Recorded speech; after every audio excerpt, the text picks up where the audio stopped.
So yan mga idol, kumukulo na.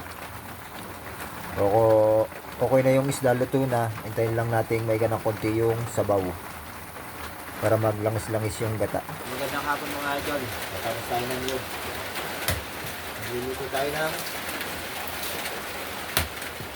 palos sa kadalag. Kita natin. Dahil malaki yun. Kita tayo. Hindi natin nasili.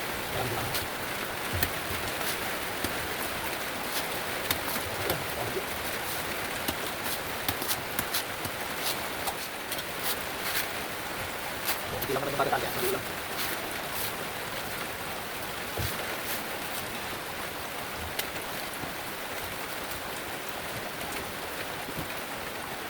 Tapos natin balatan yung nyug.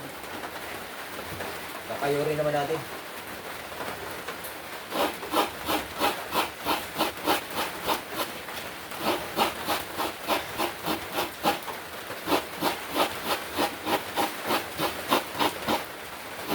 Dito sa amin, walang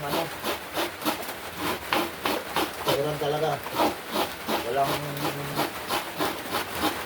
tawag. Yung nagkakalit na pamator. Naman lang.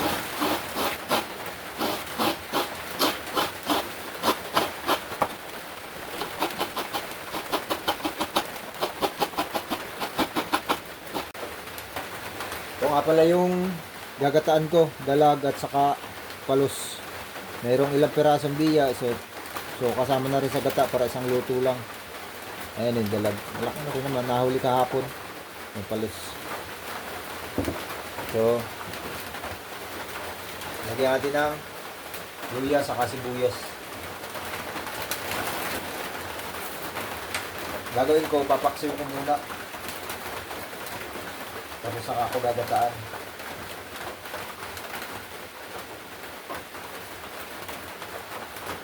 Hindi itong pangpulutan, hindi din panghapunan. Yung panghapunan muna. Kasi walang ulam eh.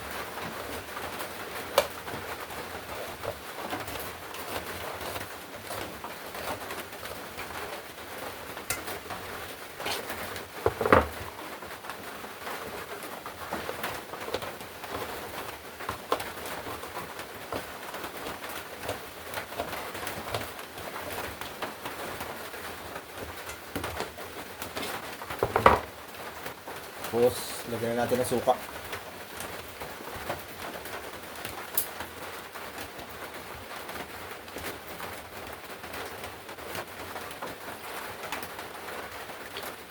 Yan.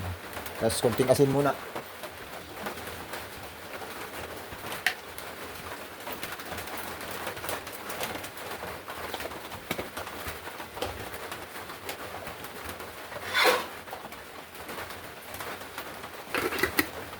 Sasaklang ko na.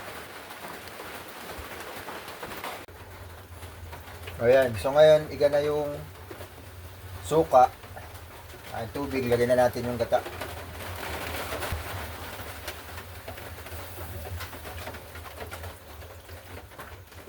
Medyo damihan natin ng sabaw para maluto ng maayos yung palos sa kadalag.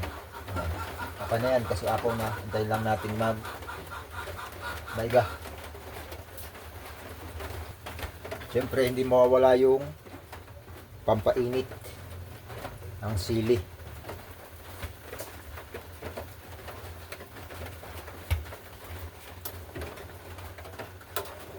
Yan, kumukulo na. So ayan lads, luto na. Konti na lang isabaw, okay na yan. So pinatay ko na rin yung silane. Okay na, tikman natin.